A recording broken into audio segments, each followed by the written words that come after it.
Welcome back to the Reality Guys. I'm your host, Billy Blinks, joined as always by my co-host, Brian, Hello. Waleed, Uh, and Brett. my hands hurt because I want a chiseled body. It's very important to have a chiseled body, especially in the Amazing Race and especially in this leg. We're on week 4 of the Amazing Race. This one was called Everyone's an Artist. This was week 2 of the Mega Leg. So they found a way to have a non-elimination leg without having a non-elimination leg. We predicted this before, but we did have a traditional pit stop and did have a team eliminated, which we will get to. Overall, we were now moving on from Bologna over to Florence, Italy, a brisk 125-mile drive. Overall, I thought this was an awesome location. I love when they're in Europe. I love when they can kind of incorporate the different cultural, historical, the food. I thought the detours and all were actually really interesting. We'll get to those as well. But overall, Brian, thoughts on the leg? Yeah, I really like this leg. It was a good episode. I one thing that probably I don't know if you guys noticed, but I like that it took a while. Like the last two teams, it was dark, and I just enjoy it. It reminds me of the old Amazing Race. Like I felt like everything now is like kind of condensed, and when it's taking a long time, I just think I enjoy that. Like the competition's real. 12-hour leg, I think they said. Wally, what'd you think? Yeah, it was definitely entertaining. I mean, just from start to finish, I thought, and just it took some teams the entire day, literally, just to get there. Some teams got there much quicker. You're seeing them separate from each other now, just like basically the entire season. It's been like mostly the same teams that have been ahead in the entire game. The military brothers have been in the top 2 or 3 the entire season. I mean, they just keep staying ahead. They're probably going to end up making it to the final. So, I mean, that's basically what I'm taking away from this. Brett, your thoughts overall? I thought it was meh.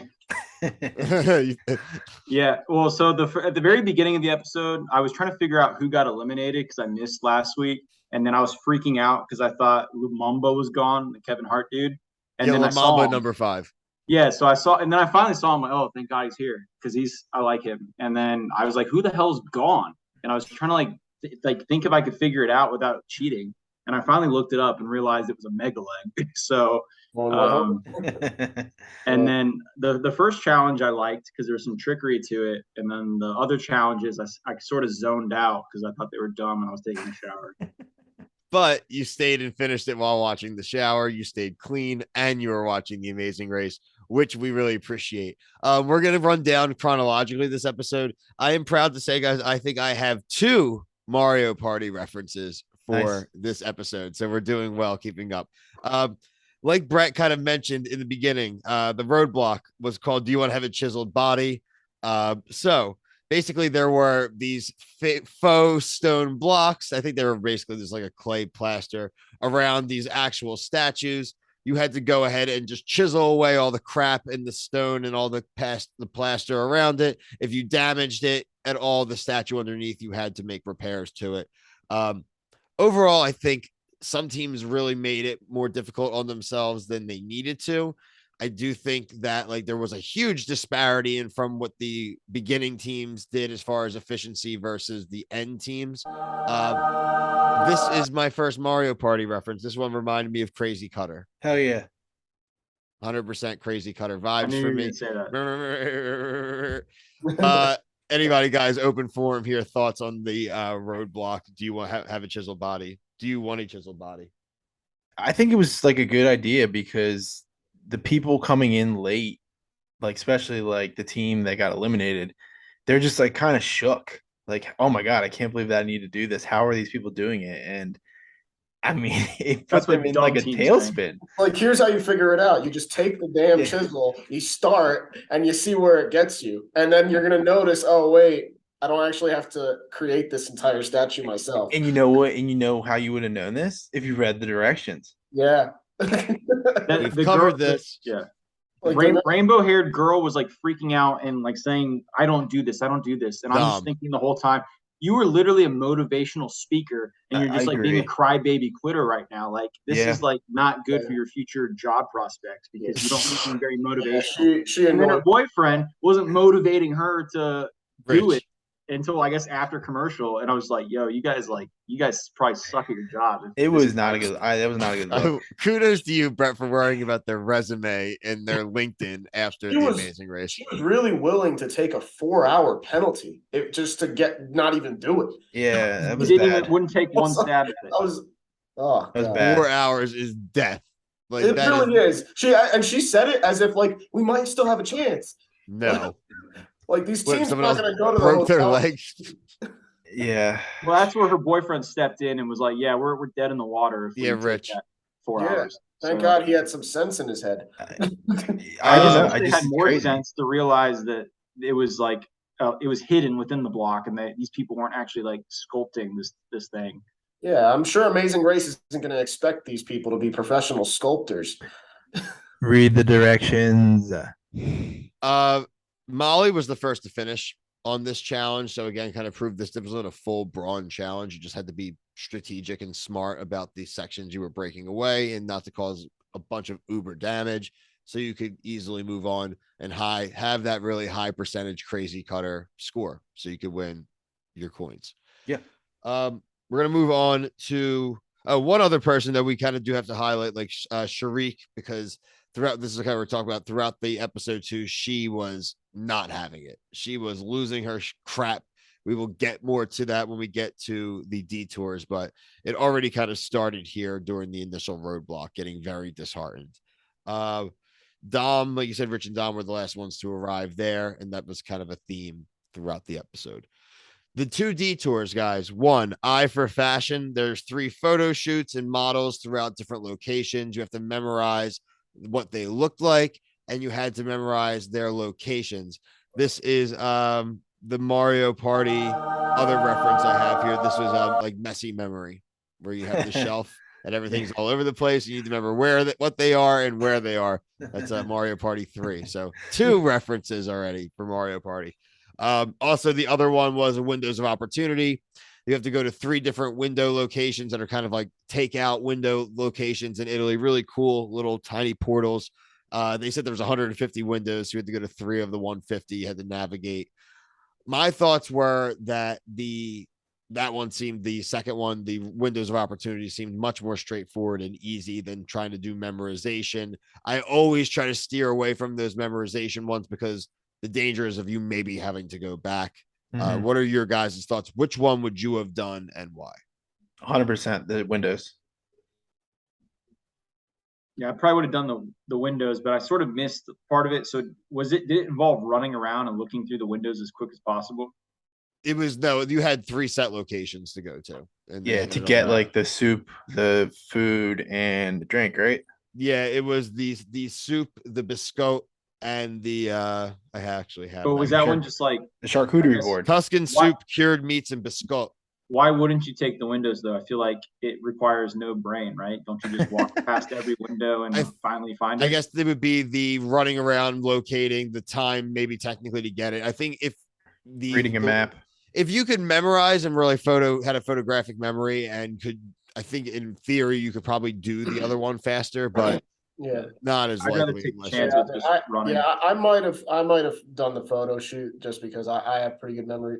And I think that would have been pretty easy for me. Although the window thing could be kind of challenging because some of those windows were god small in those. So like it would have been hard to spot them. You could walk by any one of them at any moment and you could just be like lost. So that could have been challenging for some people, but I mean, Eye for Fashion is kind of like a real live version of Photo Hunt. Yeah. So, if you're a big Mega Touch fan and you think you could do it in real life, maybe that was the one for you. Like I said, I think I would have went with the windows of opportunity, but it seems like there's kind of a good split there. My favorite part was when the guy asked if he could eat the food, and I was dying to know, can he eat the food? Because I would have wanted to eat the food. Look good. Yeah. So maybe they may have had to use some of their leg money though, because if you watched our interview with Tim, apparently the leg money is in play. They're not talking about it as much on the season, but apparently like 4 things you want to use, you have to actually use your leg money and could actually screw yourself up. So maybe you could have bought the charcuterie board, but who knows how much I would have taken out of your budget. I would have just snuck a bite. I wouldn't have bought it. Whatever hour penalty sneaking food you're not supposed to have is on the Amazing Race. Logan, let us know. The pit stop is at the Piazza Agnesanti. The first team to arrive was Emily and Molly. They won a 5-night trip to Sydney, Australia. Awesome. Let's go. Good for them, man. I like them a lot. I do too. I love them. They're great. It's a page pick. It was a page pick. They're the fallback team, which is nice. So if anything goes really wrong, then cool. But I'm already fine with them. This is a part of the episode that I want to get to. So real quick, Rich and Dom, sorry you guys didn't make it. You guys seem like an awesome couple. It was their 3rd wedding anniversary. Had a good attitude about it. They were sad. Dom was upset. She was more, I think, upset at herself for just like how it ended up going and the performance, getting frustrated. But the person I really want to focus on, like I said, was Sharik, with the being an ungrateful, grateful person to still be in the race. There are plenty of people that want to be in the race. If you really want to quit, like TJ Lavin would say, just quit, just go. But like, I just really didn't love that. She was being a brat. I really didn't like it. It just rubbed me the wrong way. And again, everyone's entitled to having a bad day, but it really if you really don't want to be there, don't be there. I would have said like, yeah, just kick her and her dad out and bring back Team T-Rex. Hell yeah. Like, honestly, I was like, get out of there. That was kind of annoying to me, but it's like in that moment, I get it's a long day. Your muscles and all your entire body's probably sore as hell. And you're just like in that moment thinking like, I don't know how much I could do this. It's like, you just need a good night's rest. That's what you need.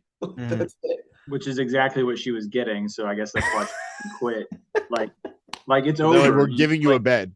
Yeah, you're getting a bed now, like being a baby. And I like her dad, so like I would have felt really bad for him if she actually did quit.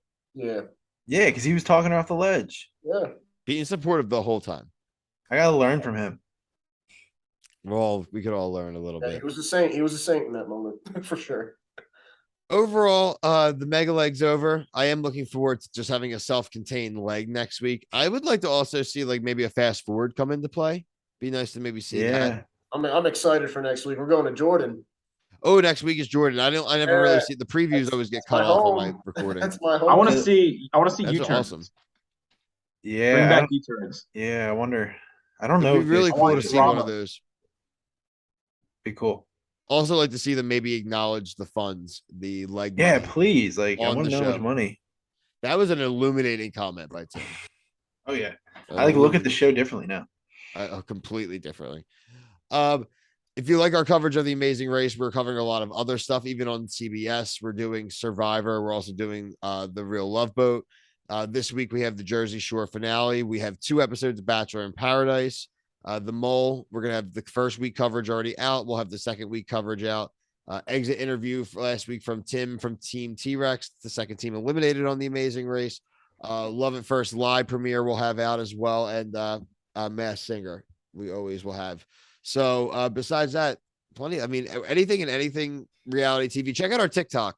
We are putting up funny clips of shows that we aren't always covering here on the YouTube channel, and it's been a really a fun time. And hope you guys kind of join us on there, throwing that up. Oh, shit, I'm shooting on that. But Brian's been sharpshooting on our TikTok, doing a great job with a lot of the really funny posts. So please check it out. Give Brian a like, comment, let him know what you think. And we're hoping to see you on the comments in the YouTube too.